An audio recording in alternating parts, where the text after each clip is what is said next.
Hey there, this is Neil Napier, and in this video I'm going to show you how you can market your product better if you're not the best in your market. Now this is a really big hang-up that affects a lot of people. They feel that because they don't have the best product in the marketplace, because they have really big competitors, they're not really able to make an impression, so that's why they never take the first step. So if you find yourself in that position where you're struggling to take the first step because your competition's really big, I'm going to give you 3 tips that are going to help you basically position yourself as someone that people should buy from. So you can see the 3 things over here, but let me walk you through each and every one of them in great detail. The first thing is that you need to be upfront about your negatives, which means don't hide the fact that you're not the first in your field. For example, there's a thing called the blemishing effect, which Social Triggers covers in quite detail.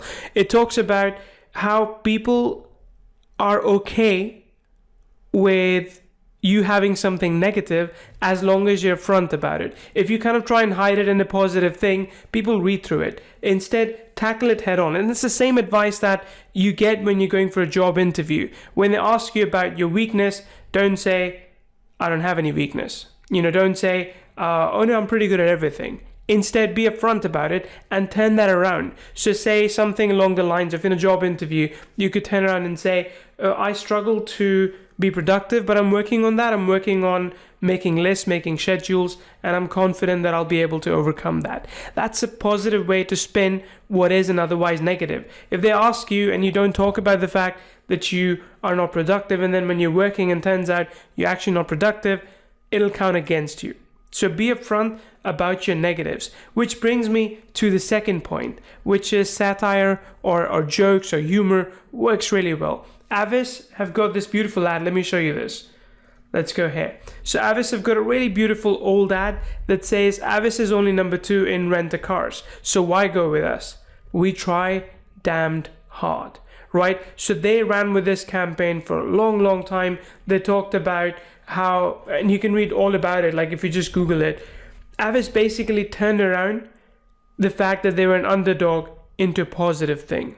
Right? Would you want to work with a rental company? Would you want to take car from a rental company that doesn't care about you, that isn't really looking to improve still? Probably not. We all believe in the whole David versus Goliath story, and we always want to support the underdog because that makes us feel better as well as people. And your customers, your audience are the same. So if you have some disadvantage, just turn that around. Tell your customers, be very open with them about it, that hey, we know we're not the best, but that also means that we try harder. And we have the same thing. I mean, we know for a fact that we're not as good as some tools out there that have been around for the past 5 or 10 years. But if anything, that spurs us on to do better. And our customers, our audience see that because they realize that we're spending more time in person to help them get results. And that's what matters to them.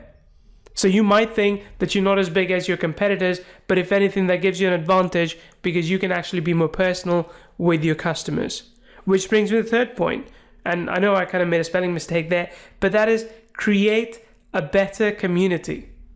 Which means that if you find yourself that you're not the top dog in your market, that's perfectly fine. You can be forgiven if you have a lot of people supporting you, if you have a lot of fans, if you have a lot of engaged audience.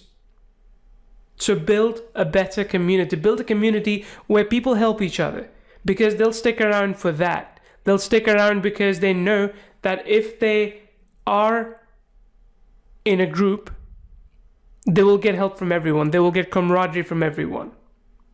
So even if you find yourself to be the second best person, find out what your better qualities are. Could be communication, could be support, could be your tool. I mean, maybe, your tool itself is much better than your competitor, but maybe you're failing in support. Focus on the core strengths and make your group, make your community all about that. Make sure people support each other.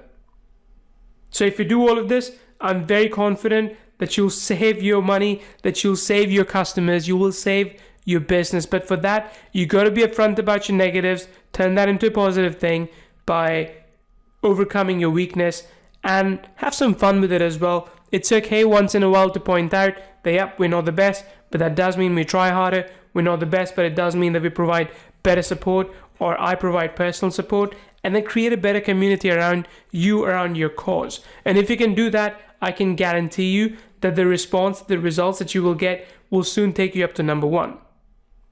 Now, how do you stay there?